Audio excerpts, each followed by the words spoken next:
የአሜሪካው ፕሬዝዳንት ዶናልድ ትራምፕ ለግብፁ ፕሬዝዳንት አብደል ፈታህ አልሲሲ በታላቅ የኢትዮጵያ ህዳሴ ግድብ ዙሪያ ጋር የማደራደር ሂደትን ድጋሚ አስጀምራለሁ የሚል አይነት ደብዳቤ መጻፋቸው የልብ የሰጣቸው አብደል ፈታህ አልሲሲ ጭራሽ ባስ ብለው ካሳ ይከፈለን ሲሉ ስላቅ ተናግረዋል። ነገሩን ይበልጥ አንገብጋቢ የሚያደርገው ደግሞ በርግጥ ካሳ መጠየቅ ከነበረባት ኢትዮጵያ ላለፉት በርካታ ሺህ ዘመናት በነፃ ቁልቁል ሲወርድ ለነበረ የተፈጥሮ ሀብቷ ውሃ ብቻ ሳይሆን አፈሯም ጭምር ከግብፅ ካሳ መጠየቅ ከነበረባት ኢትዮጵያ ነበረች መጠየቅ የነበረባት። ዛሬ በትኩረት የምንመለከተው ጉዳይ በግብፅና በኢትዮጵያ መካከል ያለው አሁናዊ የድርድር ሂደት በቅርቡ እንደሚቀጥልና ኢትዮጵያም ለግብፅ ቅድመ ሁኔታ እንዳስቀመጠች የቅድመ ሁኔታም በቀጥታ ከኢሳያስ አፈወርቂ አስተዳደር ጋር የተገናኘ ስለመሆኑ የሚያመላክቱ አይነት መረጃዎችን ሰምቻለሁ። በተወሰነ መልኩ እንቃኛቸዋለን።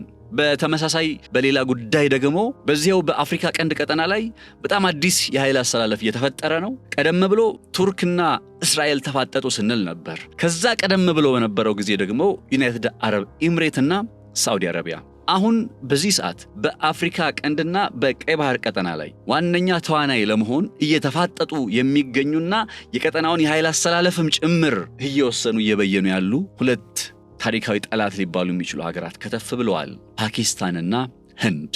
እንዴት የሚለውን ጉዳይ በተመለከተ እንዲሁ በዝርዝር እንመለከታለን። ዩናይትድ አረብ ኤምሬት ከህንድ ጋር የደህንነት ስምምነት በትላንትናው ዕለት ተፈራርማለች። በአንጻሩ ሳውዲ አረቢያ ደግሞ ከፓኪስታን ጋር የ1.5 ቢሊዮን ዶላር የሚያወጣ የጦር ጀቶች ስምምነትን መፈራረሟ ተነግሯል።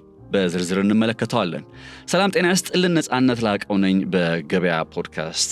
የዛሬ ገበያ ፖድካስት ቆይታችን ቀደም ብዬ የነገርኳቸውን ጉዳዮች ላይ ትኩረቱን አድርጎ ለቀጣይ ጥቂት ደቂቃዎች ከእናንተ ጋር ቆይታ ያደርጋል። አብራችሁ እንድትሆኑ በአክብሮት ጋብዛለሁኝ። ወደ ርዕሰ ጉዳያችን ላሸጋግራችሁ፣ አብራችሁን ነው።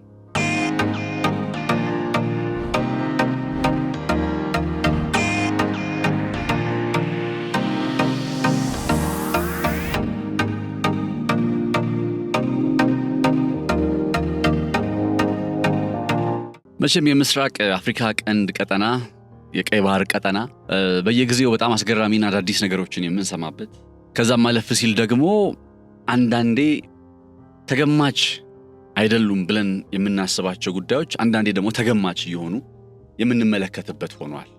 ይህን ለማለት ያስደፈረኝ ከቀናት በፊት አይ ቲንክ ከሁለት ቀን በፊት ገደማ መሰለኝ በዚሁ በገበያ ፖድካስት ላይ በሶማሊያ ውስጥ ያለውን ነባራዊ ሁኔታ በተመለከተ በተለይ ከፓኪስታንና ከህንድ ውጥረት ጋር ተገናኝቶ ፓኪስታንና ህንድ እንዴት በዚህ ቀጠና ላይ አሻራቸውን ለማሳረፍ ጥረት እያደረጉ እንደሆነ በግልጽ እየተመላከተ ወይም በግልጽ የሚያመላክቱ ሁኔታዎች እየታዩ ስለመሆኑ ዘገባዎችን፣ ትንታኔዎችን ወደ እናንተ አድርሻችሁ ነበር። ይሄ የሁለቱ ሀገራት ፍጥጫ ቀደም ብሎ እንግዲህ በዩናይትድ አረብ ኤምሬትና በሳውዲ አረቢያ መካከል ነበር የምንለው። ከዛ ቆይታለና የእስራኤል መምጣት ተከትሎ በእስራኤልና በቱርክ መካከል ስንል ነበር። አሁን ደግሞ በህንድና በፓኪስታን መካከል በዚህ ቀጠና ላይ በዚህ ሰዓት ሶስት የኒውክሊየር ኃይል የታጠቁ ሀገራት ከዚህ ከሶማሊያው ጉዳይ ጋር በተናጠል ማለት ነው ሶስት የኒውክሊየር ፓወርድ የሆኑ ሀገራት በሁለት የተለያየ ጎራ ላይ ቆመዋል። እና ይሄ ጎራ ውስጥ ደግሞ ተፈጥሯል ለሚለው ነገር ምን ማረጋገጫዎች አሉ? ባለፈው በሐሳብ ደረጃ ዶቶችን እየገጣጠምን ነበር ሐሳብ ስንለዋወጥ የነበረው። ዛሬ ግን ተጨባጭ የሆኑ ነገሮች ተሰምተዋል።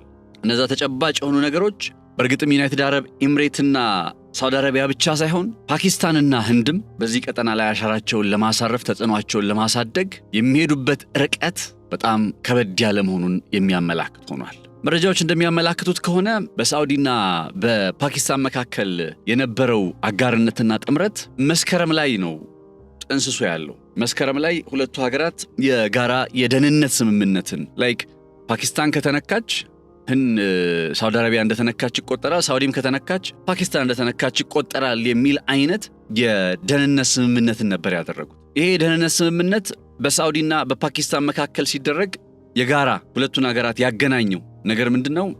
ሃይማኖት ነው።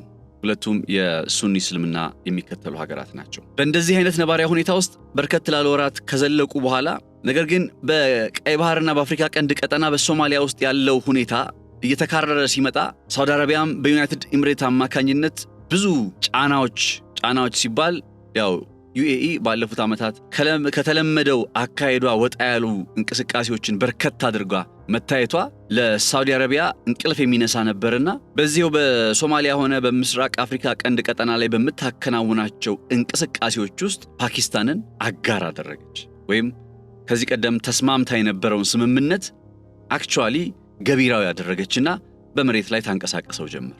ለዚህ እንደ ማሳያ ሆነው ከሚቀመጡት ውስጥ ከሁለት ቀን በፊት የሳውዲው አልጋወራሽ መሐመድ ቢን ሳልማን ከፓኪስታን መሪዎች ጋር የስልክ ቆይታ አድርገው በሱዳን ያው ሳውዲ አረቢያ የአብዱልፈታህ አልቡርሃንን አስተዳደር እንደምትደግፍ ይታወቃል። ለምትደግፈው ለዚህ የሱዳኑ የአብዱልፈታህ አልቡርሃን አስተዳደር አይ ቲንክ አጠቃላይ ወደ 1.5 ቢሊዮን ዶላር የሚያወጡ 5 ወይም 7 የሚሆኑ የጦር ጀቶችን ገዝታ ልትሰጠው ከስምምነት ላይ መድረሷን የሚያሳይ ዘገባ ወጣ። 1.5 ቢሊዮን ዶላር የሚያወጣው በፓኪስታንና በሳውዲ አረቢያ መካከል የተደረገው ስምምነት ሙሉ በሙሉ የጦር ጀቶችን ለሱዳን ለማስረከብ የታቀደ እቅድ ነው። ሮይተርስ የቀድሞው የኤርፎርስ ወይም የአየር ኃይል ባለስልጣናትና 3 ከጉዳዩ ጋር ቅርበት ያላቸው ባለስልጣናት ነግረውኛል በማለት እንደዘገበው ከሆነ የሱዳን ወታደራዊ ኃይል ራፒድ ሰፖርቲንግ ፎርስ ለሚባለውና በዩናይትድ አረብ ኤምሬት የሚደገፈውን ኃይል ለመዋጋት እያከናወነ ያለውን እልክ አስጨራሽ ትግል በድል እንዲወጣ ለማድረግ ያሰበ እቅድ ነው የተባለው። ይሄው የጦር ጀቶችን ከፓኪስታን ለሱዳን የማስረከብ አካሄድ በሳውዲ አረቢያ መንግስት በኩል ማረጋገጫም ጭምር ተሰጥቶታል እየተባለ ነው የሚገኘው።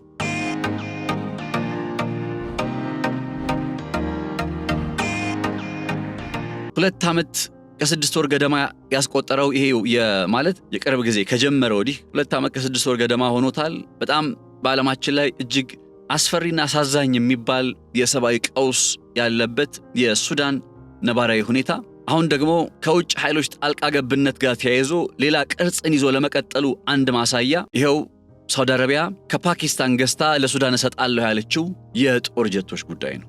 ስለዚህ የፓኪስታንና የሳውዲ አረቢያ አጋርነት አሁን ስጋ ለብሶ ነው የሚባለው በእንደዛ አይነት ሁኔታ ውስጥ እየቀጠለ ነው። እንደሚታወቀው በሱዳን ውስጥ በዩናይትድ አረብ ኤምሬት የሚደገፈው የመሐመድ ሐምዳን ዳጋሎ በቀጠል ስሙ ሄምቲ ራፒድ ሰፖርቲንግ ፎርስ ወይም ልዩ ኃይል ልንል የምንችለው የጦር ኃይል ከዩናይትድ አረብ ኤምሬት በቻድ አማካኝነት በጣም በርካታ የሆኑ ድጋፎችን ሲያገኝ እንደነበረ የሚዘነጋ አይደለም። ስለዚህ ሳውዲ አረቢያ አሁን የዩናይትድ አረብ ኤምሬትን በዚህ በምስራቅ አፍሪካ ቀንድ እንዲሁም በቀይ ባህር ቀጠና ላይ ለመከላከል እያደረገች ባለው ጥረት እንደምታውቁት ከየመን ውስጥ ዩናይትድ አረብ ኤምሬትን ጓዜን ጠቅልዬ ወጥቻለሁ ምንም እንኳን አክቹዋሊ ወጣለች አልወጣችም የሚለው ነገር እንዳለ ሆኖ በይፋ ግን አቡዳቢ ጓዜን ጠቅልዬ ወጥቻለሁ እንድትል ያስገደደ አይነት ጥቃትን ስትፈጽም ቆይታለች ሳውዲ በየመን ውስጥ። ከዛ በሶማሊያ ውስጥ ደግሞ እንዲሁ በተመሳሳይ ከቀናት በፊት የሶማሊያ መንግስት ዩናይትድ አረብ ኤምሬትን ሙሉ በሙሉ ጓዝሽን ጠቅልለሽ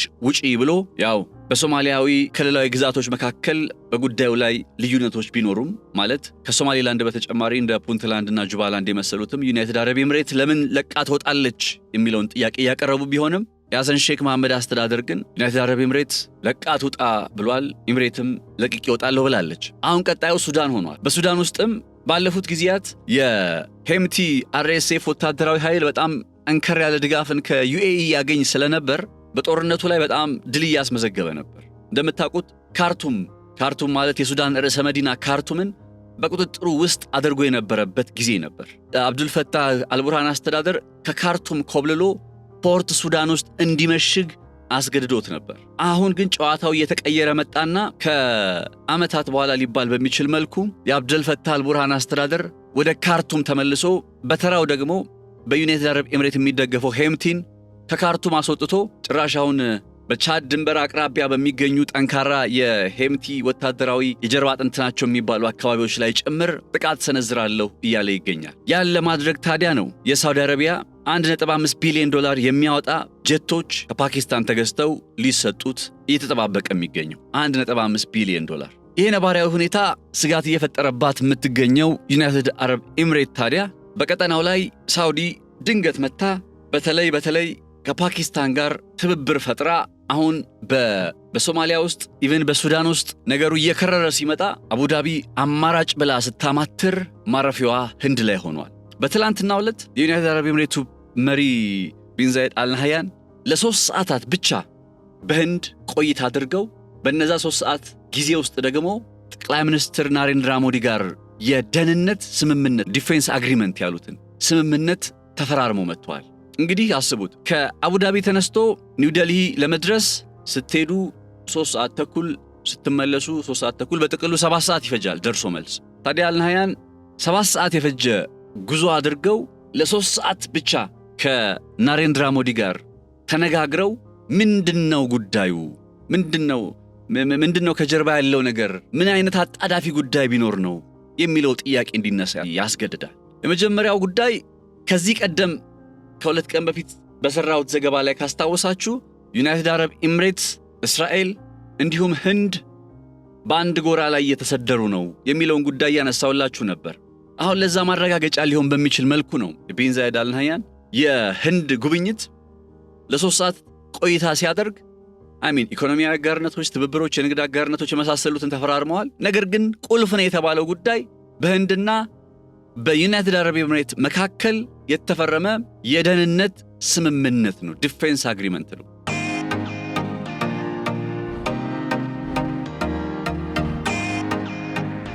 እርግጥ ነው ይሄ ስምምነት ፓኪስታንና ሳውዲ አረቢያ እንደተፈራረሙት አይነት የደህንነት ስምምነት አይደለም። የፓኪስታንና የሳውዲ አረቢያ ስምምነት አንዱ ከተጠቃ ሌላው እንደ ተነካ ይቆጠራል የሚል አይነት ሐሳብን ያጠቃለለ ነው። ላይክ ሰሜን ኮሪያና ሩሲያ ተፈራርመውታል የሚባለውን አይነት የፓኪስታንና የሳውዲ ስምምነት እንደዚህ አይነት ስምምነት ነው። በአንጻሩ አሁን የዩናይትድ አረብ ኤሚሬትና የህንድ ስምምነት ደግሞ የጦር መሳሪያ ድጋፎችን፣ የጦር መሳሪያ ግብይቶችን በአስፈላጊና በየትኛውም ሁኔታ ውስጥ ለማከናወን የሚያስችል ሀገራቱ የአንዳቸውን መሬት ወይም የአንዳቸውን ድንበር በመጠቀም ሌላኛውን ሀገር ለመምታት ወይም ጥቃት ለመሰንዘር ጥቅም ላይ አይውልም የሚል አይነት ስምምነት ነው ያጠቃለሉት። ከዛ ሲቀጥል የጋራ በሚሏቸው ሁለቱ ሀገራት ዩናይትድ አረብ ኤሚሬትና ህንድ የጋራ በሚሏቸው የደህንነት ስጋቶች ላይ ቁልፉ ያለው እዚህ ጋር ነው። የጋራ በምንላቸው የደህንነት ስጋቶች ላይ በጋራ እንሰራለን የሚል አይነት ሐሳብም በዚህ ስምምነት ላይ ተጠቃልሏል።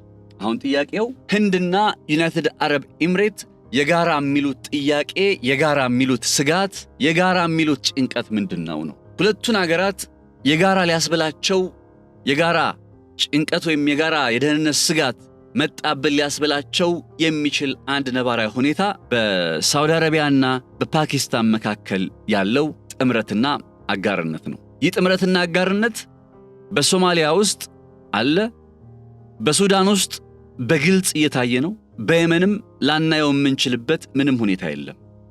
ያ ማለት የሳውዲ አረቢያና የፓኪስታን ጥምረት ወይም የደህንነት አጋርነት ሁለቱ ሀገራት በቀይ ባህር ቀጠና ላይ የበላይነትን ሊያጎናጽፋቸው የሚችል አይነት ነው። እንደሚታወቀው በሳውዲዎች ዘንድ በተደጋጋሚ ከቀደመው ጊዜ አንስቶ የቀይ ባህርን መግቢያና መውጫ ዘአረብ ሌክ ይሉታል እኮ የአረቦች ሐይቅ እያሉ ይገልጹታል ቀይ ባህርን። እና በላይም በታችም አረቦች ባይሆኑ እንኳን የእስልምና እምነት ይፋዊ የመንግስታቸው እምነት ያደረጉ ሀገራት በላይም በታችም በቀይ ባህር መግቢያና መውጫ ላይ እንዲቀመጡ ያስባሉ፣ ይመኛሉ፣ ያቅዳሉ። ይህንን ተግባራዊ ለማድረግም ሲንቀሳቀሱ ነበር። አሁን ዩናይትድ አረብ ኤሚሬት መታ ለሶማሊላንድ ዕውቅና ከመስጠቷ በዘለል የሳውዲ አጋር ናቸው የሚባሉ ኃይሎችን የሚያዳክሙ አይነት እንቅስቃሴዎችን በዚህ ቀጠና ላይ ስታከናውን መቆየቷ ሳውዲ አረቢያን አማራጭ ፈልጋ ወይም ይህንን አይነት ስጋት ቢመጣ እንዴት ልከላከል እችላለሁኝ፣ የጦርነት ስጋት ቢመጣ እንዴት ልከላከል እችላለሁ ስትል የኒውክሌር ኃይል አማራጭን አስቀደመችና ያስቀደመችው የኒውክሌር ጦር መሳሪያ ኃይል ያለው ብቸኛ እስላማዊ ሀገር ፓኪስታን ጋር ጎራለች። በዚያ አጋጣሚ ደግሞ ፓኪስታን እድል አለ ለካ ብላ ወደ ቀይ ባህር ሳውዲ አረቢያን ተከትላ መጣች። ይህ እንቅስቃሴ ለህንድና ለዩናይትድ አረብ ኤሚሬት ቀጥተኛ የሆነ ስጋት ነው። ዩናይትድ አረብ ኤሚሬት ሳውዲ የምትባለው ሀገር በቀይ ባህር መግቢያ ላይ የበላይነቷን አረጋገጠች ማለት በሶማሊላንድ የባርበራ ወደብ ላይ ያላትን ፍላጎትና ተጠቃሚነት በየመን አብራቸው ከምትሰራቸው የሳውዘርን ትራንዚሽናል ካውንስል የሚባሉትና ይሄ የኤደን የምትባለዋን ከተማ መቀመጫቸው አድርገው ተቆጣጥረው የሚንቀሳቀሱ ኃይሎችን እስከ ማዳከምና እስከ ማጽዳት ስለሚደርስ የሳውዲን በዚህ አካባቢ የምታከናውነውን እንቅስቃሴ አለፍ ሲል በሱዳን ውስጥም እንዲሁ ልክ አሁን ላይ እያየን እንዳለው የመሐመድ ሐምዳን ዳጋሎ ወታደራዊ አቅም ወይም የጀርባ አጥንት ያው ዩኤኢ እንደሆነች ይታወቃል።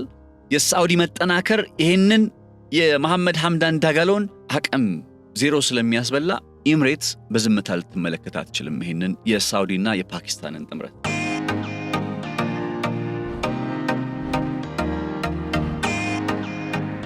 በአንጻሩ ህንድ፣ ፓኪስታን የምትባለው ሀገር እንደ ታሪካዊ ጠላት የሚቆጣጠሩ ሀገራት ናቸው። በየጊዜው ጦርነት ውስጥ ያሳለፉ በተደጋጋሚ ጦርነት ውስጥ ያሳለፉ ከነጻነት በኋላ በነበሩባቸው ዓመታት እና ፓኪስታን በቀይ ባህር ላይ ተጠቃሚ ሆነች ማለት በሌላ ቋንቋ ከህንድ በበለጠ ቀጠናዊ አጋርነትን እያሳደገች ተጽዕኖ ፈጣሪነቷም እያየለ መጥቶ በደቡባዊ ኤዥያ ቁልፍ ማዕከል ሆና ልትቀጥል የምትችልበት አይነት ሁኔታ ይመጣል። ስለዚህ የፓኪስታን በየትኛውም አካባቢ ላይ መንቀሳቀስን ህንድ ያውም በቀይ ባህር አካባቢ ላይ በዝምታ ልትመለከት አትችልም። የዓለማችን 3/4 ንግድ በሚንቀሳቀስበት በዚህ ስፍራ ላይ አሻራን ማሳለፍ መቻል ማለት ምን ማለት እንደሆነ እነሱ ከማንም በላይ ያውቃሉ።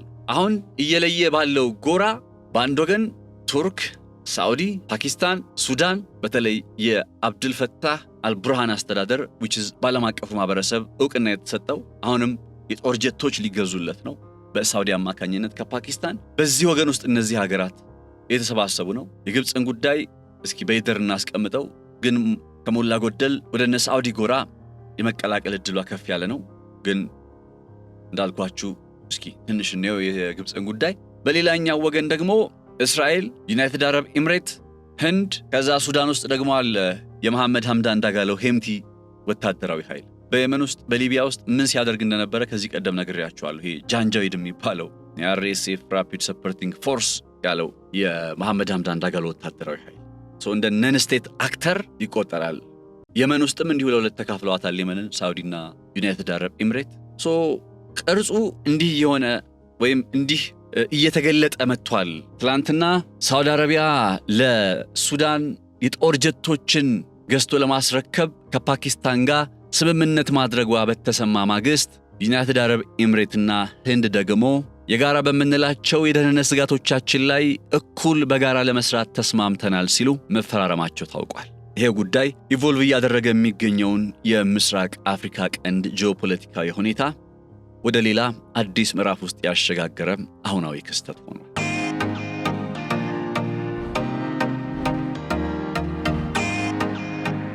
ይህኛውን ጉዳይ እዚህ ጋር ገታ ላድርገውና ላፍታ ከታላቁ የኢትዮጵያ ህዳሴ ግድብ ጋር በተያያዘ የተሰሙ ያሉ አንዳንድ ጉዳዮችን ደግሞ በተወሰነ መመልከት ይልቀጣል። ታላቁ የኢትዮጵያ ህዳሴ ግድብ ከቀናት በፊት አውርተን እንደነበረው የአሜሪካው ፕሬዝዳንት ዶናልድ ትራምፕ ለግብፁ ፕሬዝዳንት አብዱል ፈታህ አልሲሲ የጻፏት ያቺ ደብዳቤ የልብ ልብ ሆነቻቸው መሰለኝ።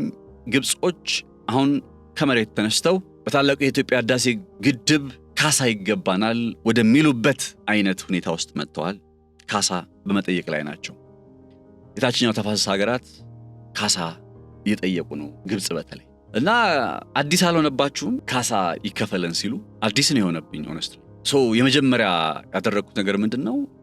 ይሄ ነገር ህጋዊ ነው ወይስ ህጋዊ አይደለም? ዓለም አቀፍ ተሞክሮች ምን ይላሉ? አንዳንዴ ዓለም አቀፍ ተሞክሮች ላይ ያሉ ነገሮችን ሁሉ እንተገብራለን ማለት ሳይሆን ነገር ግን ማነጻጸሪያ ይሆናል። ዓለም አቀፍ ተሞክሮች አንዳንድ ጉዳዮችን ለማነጻጸር ይረዳሉና ምንም አላገኘሁም በየትኛውም ዓለም አቀፍ ተሞክሮ ላይ እንደዚህ ያውም ገና ሳይጠናቀቅ ነሴንስ አለብን የሚሉት ስጋት አለብን የሚሉት ችግር የታላቁ የኢትዮጵያ ህዳሴ ግድብ መጠናቀቅን ተከትሎ እንዲህ ባጭር ጊዜ ውስጥ ታይቶ የሚመጣ አይደለም። ገብቷችኋል አላላችሁ የፈለኩት ነገር እንደዚህ ባጭር ጊዜ ውስጥ አሁን ግብጾች ካሳ ይገባናል ሲሉ ካሳ ይገባናል ያሉት የታላቁ የኢትዮጵያ ህዳሴ ግድብ ጉዳት አድርሶብናል ነው። ታላቁ የኢትዮጵያ ህዳሴ ግድብ ጉዳት አድርሶብናል ብሎ ለማየት አሁን ፍሰቱን የውሃ ፍሰቱን አመታዊ ፍሰቱን ለክቶ ከዛ የደረሰው ጉዳት ምንድነው የሚለው ነገር በተመለከተ እንዲህ ነው ተብሎ ታላቁ የኢትዮጵያ ህዳሴ ግድብ በግብጽ ላይ ይሄን ያክል ጉዳት አደረሰ ተብሎ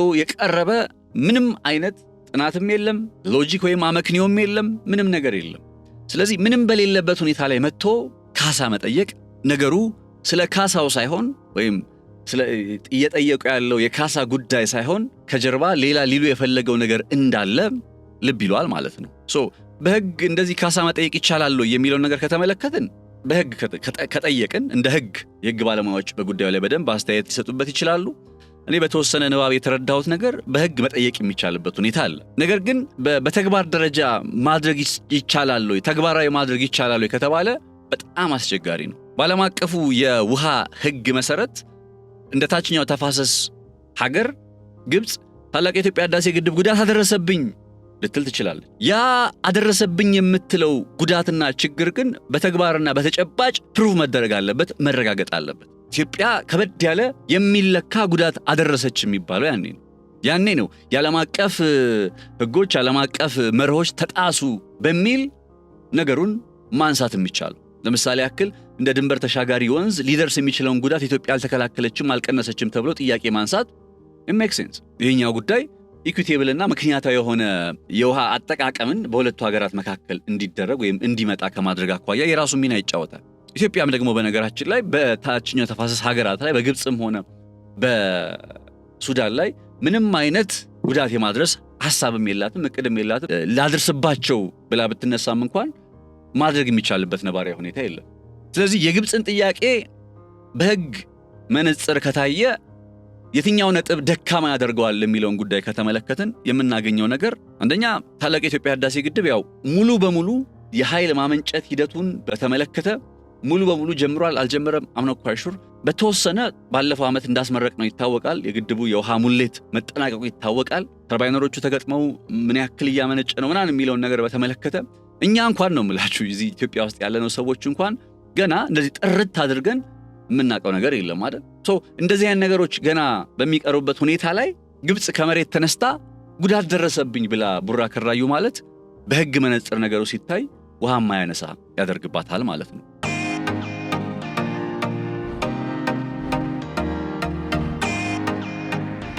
ከዛ ግብጽ ከታላቁ የኢትዮጵያ ህዳሴ ግድብ ጋር በቀጥታ የተያያዘ ሳይንሳዊ የሆነ በማስረጃ የተደገፈ ማስረጃ ያስፈልጋል። ግብጾች ይህን አይደለም ያቀረቡት፣ እንዲሁ በዜና ነው ጉዳት ደርሶብናልና ካሳ ይከፈለን ያሉ። ሌላኛው ነገር ኢትዮጵያ ይህንን ውሃ ለመጠቀም ሉዓላዊ መብት እንዳላት መካድ የለባት። ኢትዮጵያ የአባይ ውሃን ለመጠቀም ሉዓላዊ መብቷ ነው የሚለው ጉዳይ ላይ ማመንም ጭምር አለባት ግብጽ። ይህንን ጥያቄ ከማንሳቷ በፊት መጀመሪያ አዎ የአባይን ውሃ መጠቀም ለኢትዮጵያ ሉዓላዊ መብቷ ነው በሚለው ጉዳይ ላይ መስማማትና ማመን አለባት። እነዚህ ነገሩን ወደ ህግ ከመውሰዳቸው በፊት የሚጠበቁ ፕሪቴክስቶች ወይም የሚጠበቁ ቅድመ ሁኔታዎች ናቸው። ከዛ ሲቀጥል ስምምነት ተጣሰ ወይም ጉዳት ደረሰብኝ ብሎ ጥያቄ ለማንሳት መጀመሪያ ስምምነት መኖር የለበትም ወይ? በኢትዮጵያና በግብጽ መካከል እኮ ምንም አይነት ስምምነት የለም አይደል? አስገዳጅ ሆነ ምንም አይነት ስምምነት የለም። ስለዚህ በምን ለክተውት ነው ግብጾች ጉዳት ደረሰብን ሲሉ ከምን አንጻር ለክተውት ነው? ሌትስ ሴይ በ1929 ስምምነት ውሃው ሙሉ በሙሉ እናንተ ነው ተብሏል። በ1955 ደግሞ አይ ቲንክ ወደ 55.5 ቢሊዮን ኪዩቢክ ሜትር የሚሆነው የናንተ ነው ተብሏል። መነሻ የሚሆናቸው ስምምነት ያለው ይሄ ነው። ስለዚህ ይሄንን ስምምነት መነሻ አድርገው ነው አሁን ጉዳት ደረሰብን አልደረሰብን ሲሉ ይሄን የ1929 ስምምነትም ሆነ የ1955 ስምምነት ኢትዮጵያ ሙሉ በሙሉ እንደማትቀበለው ይታወቃል። ስለዚህ የታላቁ የኢትዮጵያ ህዳሴ ግድብ ጉዳት አደረሰብኝ ለማለት መጀመሪያ ጉዳቱ ደረሰብኝ ከማለታቸው በፊት መነሻ የሆነው ፓራሜትር ያስፈልጋል። የሆኑ መለኪያ ነጥቦች ያስፈልጋሉ። ጉዳት ደረሰብኝ ብሎ ለመናገር የሆኑ ፓራሜትሮች መለኪያዎች ያስፈልጋሉ። በምንኛው ፓራሜትር፣ በየትኛዎቹ መለኪያዎች፣ በየትኛው መነሻነት ምን ላይ ተንተርሶ? አሁን እኮ የሆነ ነገር ጉዳት ደርሷል ለማለት ከዚህ ቀደም የነበረ ስምምነት ቢኖር ኖሮ በዚህ ስምምነት መሰረት እንደዚህ በተስማማንበት ጉዳይ ላይ እንደዚህ ባለመሆኑ ይሄን ያክል ጉዳት ደረሰ ብሎ ለመግለጽ ያስችላል። አሁን በየትኛው ፓራሜትር ነው ጉዳት ደረሰብኝ የሚባለው? ስለዚህ ግብጾች ጉዳት አልደረሰባቸውም። የመጀመሪያ ነገር ጉዳት አልደረሰባቸውም ብሎ ለመናገር የሚያስደፍረው ነገር ምንድነው? ሳይንሳዊ ተቀባይነት ያለው ማስረጃ አላቀረቡም ደረሱብን ለሚሉት ጉዳት። ስለዚህ በየትኛውም የህግ ጉዳይ ላይ ነገሩን ወስዳችሁ ብትመለከቱ የዓለም አቀፉ ገላጋይ ፍርድ ቤት የሚባለውን ጨምሮ ኢንተርናሽናል ኮርት ኦፍ ጀስቲስ ፍትህ ፍርድ ቤቱ ማለት ነው። የትኛውም አካል ይህንን ጉዳይ ከተመለከተ ቅድሚያ የሚጠይቃቸው አሁን ቀድሜ የነገርኳችሁን ነገሮች ነው እና የግብጾች ጥያቄ ጉዳት ደርሶብናል አልደረሰብንም ስለማለት ሳይሆን ስለሌላ ጉዳይ ነው። የምን ጉዳይ ነው ስትሉ አንደኛውና የመጀመሪያው ነገር ዓለም አቀፍ ጫናን ኢትዮጵያ ላይ ማሳደር ነው። ካሳ ጠየቀች ተብሎ ዜናው ትላንትና ሲወራና ሲመጣ ያው በግልጽ እንደሰማችሁት በጣም ብዙ ዓለም አቀፍ መገናኛ ብዙሃን ተቀባብለውታል። ያው የዜና ምንጭ የሆኑትም እነ ሐራሞን ላይ ናቸው። እነዚህ የዜና ምንጮችም ጉዳዩን ዓለም አቀፍ የሆነ ቅርጽ ሲያስይዙት ኢትዮጵያ ስቲል እንዴት ነው የምትሳለው ማለት ነው። ቀደም ብሎ ዶናልድ ትራምፕ ምን ብሏል? ለግብፁ አብዱልፈታህ አልሲሲ ደብዳቤ ጽፏል። ምን ብሎ ማንም ሀገር የአባይ ውሃን በብቸኝነት ባለቤት ሊሆን አይችልም የሚል አይነት ሐሳብ ያለው ያው ባለፈው በስፋት ስለተመለከትኩት አልመለስበትም። እንደዚህ አይነት ሐሳብ ያለው ደብዳቤን ጽፏል።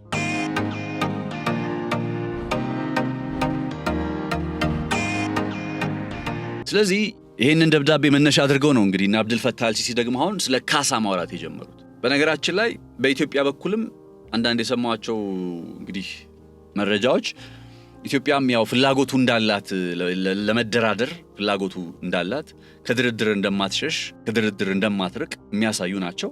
አክቹሊ ባለፈውም ስላችሁ ነበር ለምን እንሸሻለን?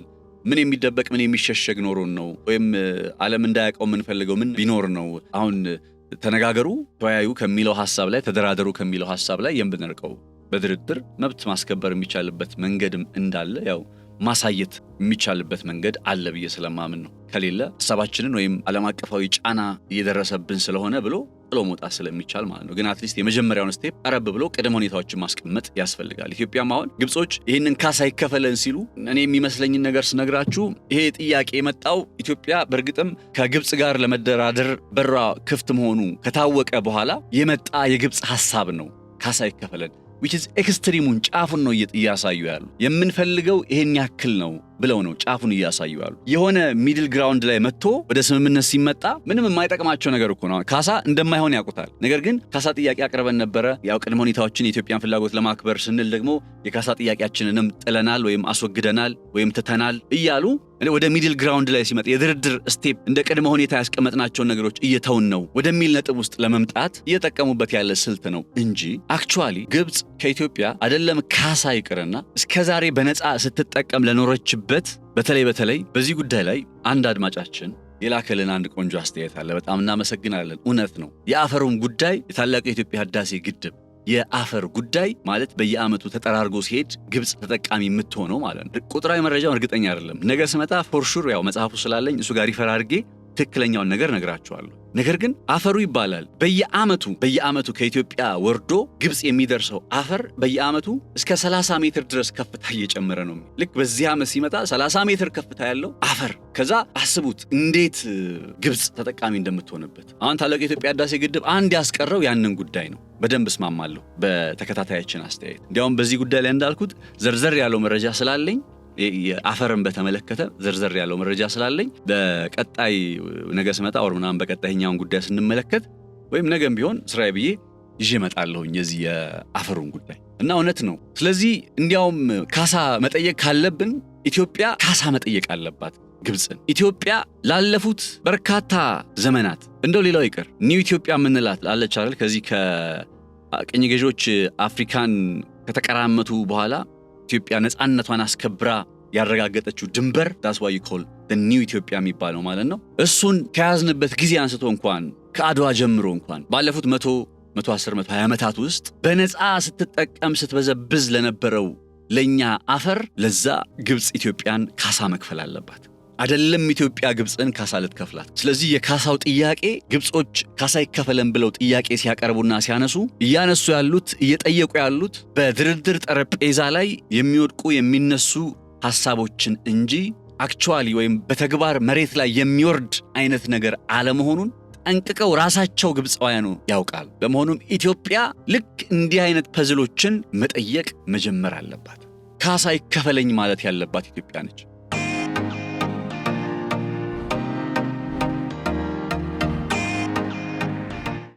ጩኸቴን ቀሙኝ እየሆነ ነው አሁን የግብጽ ጉዳይ። ካሳ ይከፈለኝ ማለት ያለባት ራሷ ግብጽ ሳትሆን ኢትዮጵያ ነች። ስለዚህ የካሳው ጉዳይ ምንም የሚያስደነግጥ ነገር የለውም። ዓለም አቀፍ ሕግም የሚደግፈው አይነት አካሄድ አለመሆኑ አጽንኦት ሊሰጥበት ይገባል። ሌላኛው ጉዳይ በዚህ በኢትዮጵያና በግብጽ መካከል ታላቁን የኢትዮጵያ ህዳሴ ግድብ በተመለከተ ድርድሮች ሊኖሩ እንደሚችሉ የተጠበቀ ነው። ቅድም እንዳልኳችሁ ኢትዮጵያም ድርድሩን ገፍቼ አልወጣም ወይም ደግሞ ለምንድነው ገፍተን የምንወጣው በሚለው ላይ ወደ ተመሳሳይ አቋም ውስጥ የመጡ ይመስላሉ የኢትዮጵያ ባለስልጣናት። ማስረዳት ማሳየት ስለሚቻል አይደለም የታላቁ የኢትዮጵያ ህዳሴ ግድብን ጨርሰነው ቀርቶ ሳንጨርሰው እንኳን የውሃ ሙሊት ስራው እየተከናወነ ስንደራደር ነበር። በዚህ ዘርፍ ደግሞ በጣም ብቁ ባለሙያዎች እንዳሉ እርግጠኛ ነኝና ድርድሩ መሆኑ ወይም መቀጠሉ የሚቀር አይደለም። ስለዚህ በድርድሩ ላይ ግን ኢትዮጵያም እንደ ቅድመ ሁኔታ ያስቀመጠቻቸው ነጥቦች አሉ የሚል መረጃ ሰምቻለሁ። በድርድሩ ላይ ኢትዮጵያ ያስቀመጠቻቸው ቅድመ ሁኔታዎች ከነዛ ቅድመ ሁኔታዎች መካከል የመጀመሪያው ነገር የኤርትራ ጉዳይ ነው። ኤርትራን በተመለከተ ሁለት ሐሳቦች አሉ ተብሏል። እንግዲህ አንደኛው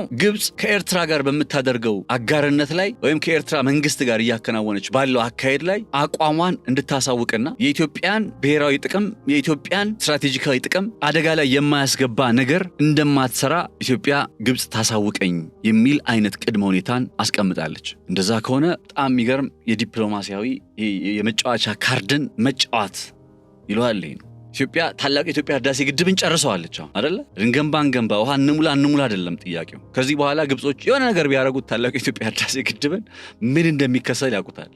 ግድቡ ከዚህ በኋላ ራሱን ፕሮቴክት ያደርጋል አይደል? ለግብጽም ለሱዳንም መከራ ነው። እነሱ ራሳቸው ደህንነቱን መጠበቅ አለባቸው ከዚህ በኋላ። ስለዚህ ይሄኛውን አይነት ሁኔታ ላይ ስለመጣች ኢትዮጵያ በግድቡ ጉዳይ ላይ መደራደር ትፈልጋላችሁ? መልካም እሺ። ለመደራደር ግን ቅድመ ሁኔታዎች አሉ። አንደኛ ኤርትራ መንግስት በተመለከተ ያላችሁን አቋምና ከኤርትራ መንግስት ጋር በመተባበር የኢትዮጵያ ብሔራዊ ጥቅምና ስትራቴጂካዊ ጥቅም የሚጎዳ ነገር እንደማትሰሩ ማረጋገጫ ስጡ።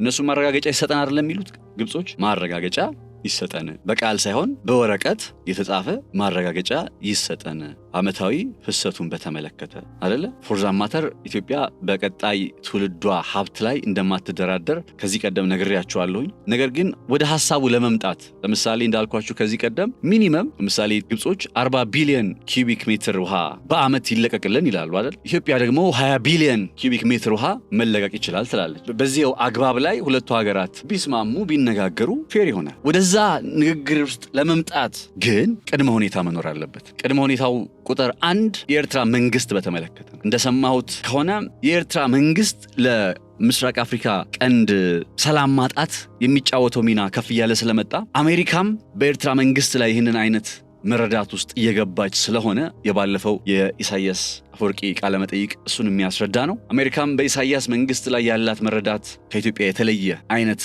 አለመሆኑ ግብጽ ወዳም ሳትሆን ተገዳ ከዚህ መንግስት ጋር ያላትን አጋርነት እንድታቋርጥ የሚያስገድድ አይነት ቅድመ ሁኔታ በኢትዮጵያ ተደራዳሪዎች በኩል ቀርበዋል እየተባለ ነው። ስለዚህ ፐዝሉን አሁን እነሱ ካሳ ብለው ሲያመጡ ካሳ ይከፈለን ብለው ሲጠይቁ ኢትዮጵያ ደግሞ እንደ ቅድመ ሁኔታ ምን አመጣች?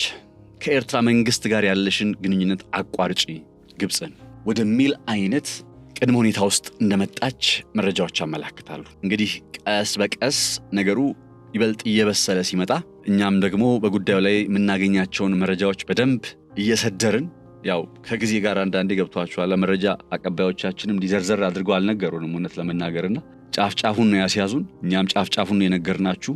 ዝርዝር ጠለቅ ያለውን ጉዳይ ደግሞ እንዲሁ ወደፊት ይዘንላችሁ የምንመጣ ይሆናል ማለት ነው። ከዚህ ከድርድሩ ጋር በተገናኘ የኢትዮጵያ ቅድመ ሁኔታዎች እንዴት ተከበሩ፣ የቅድመ ሁኔታዎቹ ጉዳይ ኢትዮጵያ እንዴት ተጠቃሚ ያደረጋት የመሳሰሉትን ጉዳዮች እየተመለከትን የምንቀጥል ይሆናል ማለት ነው። ለዛሬ ግን እንደ መቋጫ አድርገን ከተመለከትነው በኢትዮጵያ በኩል እንደ ቅድመ ሁኔታ ሆኖ የግብጽ መንግስት ከኤርትራ ጋር ያለውን ግንኙነት በተመለከተ አቋሙን እንዲያሳውቅ የሚል ጥያቄ መቅረቡን መግለጽ ይቻላል።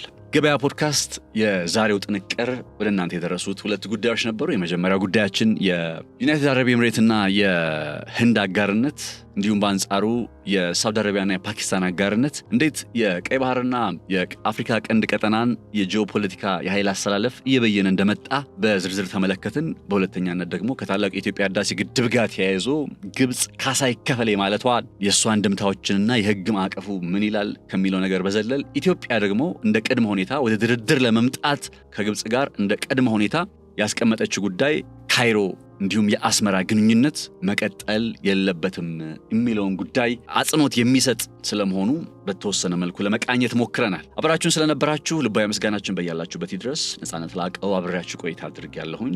በቀጣይ ከዚህው ከአፍሪካ ቀንድና ከቀይ ባህር ቀጠና ጋር የተገናኙ አበይት ዋና ዋና ጉዳዮች መራርጠን እንዲህ ወደ እናንተ የምናመጣ ይሆናል። መልካም ቆይታ ይሆንላችሁ።